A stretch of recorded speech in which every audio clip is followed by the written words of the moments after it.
नमस्कार, मैं अमित मुदगल व्याख्याता आप सभी का स्वागत करता हूं। आज हम बहुत ही महत्वपूर्ण विषय पर चर्चा करने के लिए उपस्थित हुए हैं कि 10वीं के बाद विद्यार्थी कौन सा विषय चुनाव करे ताकि उसकी जल्दी से जल्द नौकरी लग जाए और वो आत्मनिर्भर बन जाए। ऐसा देखा गया है कि 10वीं के बाद ना सिर्फ विद्यार्थी बल्कि अभिभावक भी विषय चुनाव के लिए बहुत ज़्यादा कन्फ्यूज़ रहते हैं। अब ऐसे में हमारे पास 3 पारंपरिक विकल्प उपलब्ध होते हैं। साइंस है, कॉमर्स है, ह्यूमैनिटीज़ है। और साइंस में भी यदि मेडिकल की फील्ड में देखें तो फिजिक्स केमिस्ट्री बायोलॉजी होता है और नॉन मेडिकल फील्ड में फिजिक्स केमिस्ट्री मैथमेटिक्स होता है। आज मैं आपके लिए डिप्लोमा इंजीनियरिंग के विषय में बात करने के लिए उपस्थित हुआ हूँ। डिप्लोमा इंजीनियरिंग एक रोजगार उन्मुख कार्यक्रम है और बहुत ही बेहतर विकल्प है। ये क्यों और कैसे करें, इस विषय पे आज हम अपनी चर्चा आगे बढ़ाते हैं। देखिए, डिप्लोमा इंजीनियरिंग जो है वो AICTC अप्रूव्ड है, all India council of technical education द्वारा अप्रूव्ड है। और state board of technical education हर राज्य, चाहे वो यूपी हो, हरियाणा हो, राजस्थान हो या गुजरात हो, हर राज्य का स्टेट बोर्ड जो होता है टेक्निकल एजुकेशन का, उसके द्वारा वो एफिलिएशन प्राप्त होता है। इसके अलावा प्रैक्टिकल एप्लीकेशन जो इंजीनियरिंग की है, वास्तविकता में एक विद्यार्थी डिप्लोमा इंजीनियरिंग से सीखता है और मिनिमम एक्सपेंसेस, बहुत ही कम लागत में वो डिप्लोमा कर लेता है और साथ में जॉब ओरिएंटेड कोर्स है ही। फिर 12वीं के समकक्ष 12वीं PCM के समकक्ष होता है, फिजिक्स केमिस्ट्री मैथ्स के 12वीं के समकक्ष इसको माना जाता है। यानी इसके बाद में करने के बाद भी यदि आप कोई फर्दर स्टडीज़ करना चाहें, चाहे वो BE BTech में एडमिशन ले या BCom करना चाहें, BA करना चाहें, तो आपके सारे विकल्प खुले हुए हैं। 3 साल का कोर्स होता है। 2 साल का कोर्स होता है उन विद्यार्थियों के लिए जो कि 12वीं PCM करके आए हैं और जिन्होंने ITI 2 साल की है। इस डिप्लोमा इंजीनियरिंग के लिए ज़्यादातर जो राज्य हैं वो एंट्रेंस एग्ज़ाम ऑर्गेनाइज नहीं करते हैं, मगर कुछ राज्यों ने एंट्रेंस एग्ज़ाम भी वो ऑर्गेनाइज करवाते हैं और मेरिट के आधार पर बच्चों का सिलेक्शन होता है। अब क्यों पॉलिटेक्निक इंजीनियरिंग किया जाए? सॉरी, 10वीं पास का जो विद्यार्थी होता है उस पर हमारे पास में अभी तक 2 ऑप्शन है फ़िलहाल। तो एक तो 11वीं करता है, फिर 12वीं करता है, उसके बाद 11वीं और 12वीं के बाद में कई बार तो 9वीं के बाद से ही वो कोचिंग में लग जाता है।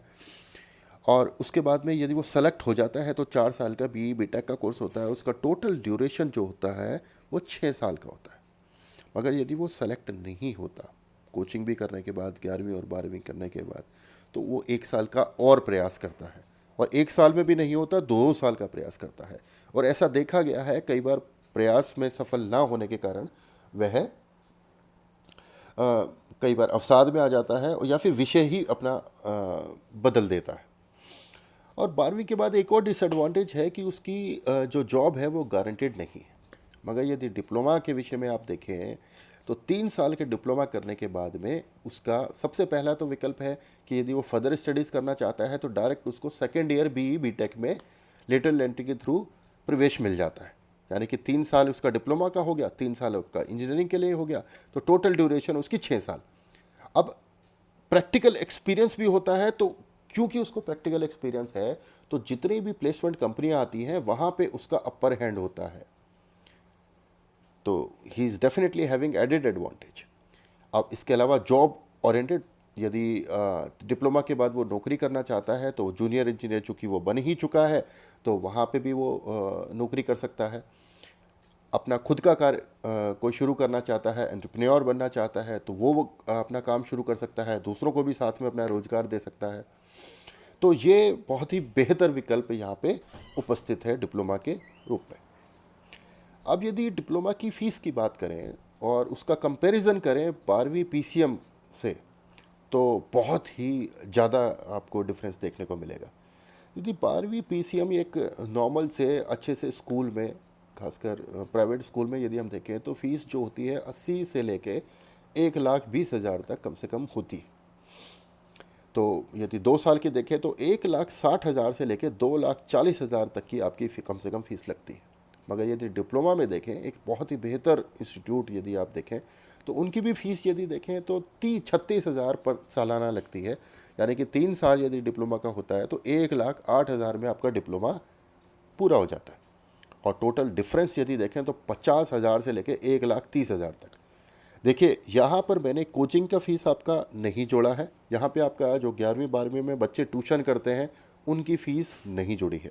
यदि सिर्फ ट्यूशन फ़ीस की भी बात करें तो ऑन एन एवरेज कम से कम 1.5 लाख आप ट्यूशन फ़ीस में 12वीं के विद्यार्थी 11वीं 12वीं के खासकर साइंस के विद्यार्थी देते हैं।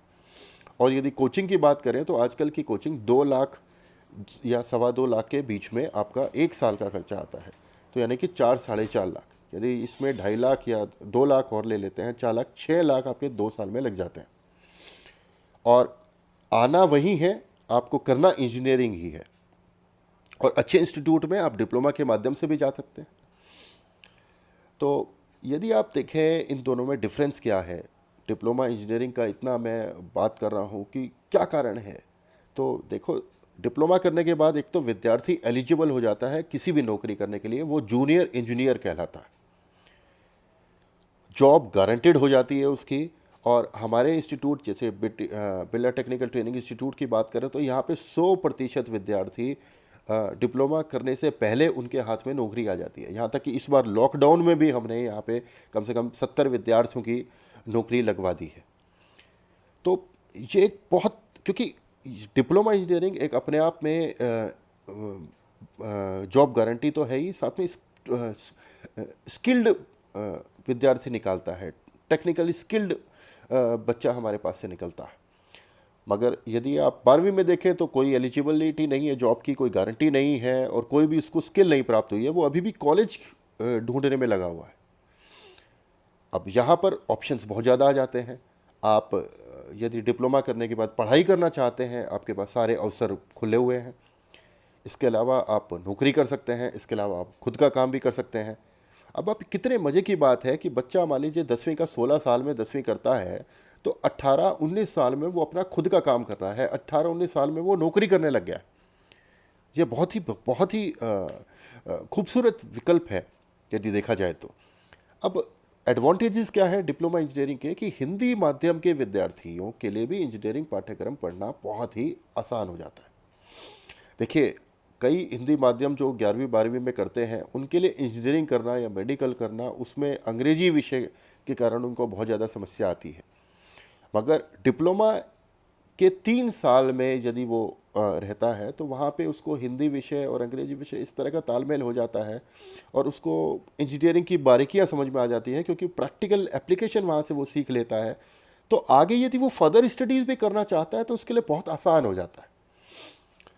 रोजगारों उन्मुख तो है ही, जैसे मैंने पहले कहा, और स्किल इंडिया के तहत आत्मनिर्भर बनने का भी उसके पास सुनहरा अवसर रहता है, दूसरों को भी वो रोजगार दे सकता है। भविष्य में डिग्री कोर्स में प्रवेश लेने के अवसर हैं। जी हाँ, बीटेक की जैसे मैंने अभी आपसे बात किया, उसमें वो डायरेक्ट सेकेंड ईयर में प्रवेश लेता है। और इसके अलावा यदि मान लीजिए वो कोर्स छोड़ना भी चाहे कि भाई मैं इंजीनियरिंग नहीं करना चाहता, मैं तो लेखक बनना चाहता हूँ, मैं बीकॉम करना चाहता हूँ या मैं बीए करना चाहता हूँ या और कोई सब्जेक्ट लेना चाहता हूँ, तो वो उसके पास ऑप्शंस खुले हैं, क्योंकि वो 12वीं के समकक्ष कहलाया जाता है, तो वहाँ भी वो आगे जा सकता है। अब यदि बात करें बिरला टेक्निकल ट्रेनिंग इंस्टीट्यूट की, तो यह भारतवर्ष का बहुत ही पुराना, बहुत ही प्रसिद्ध संस्था है।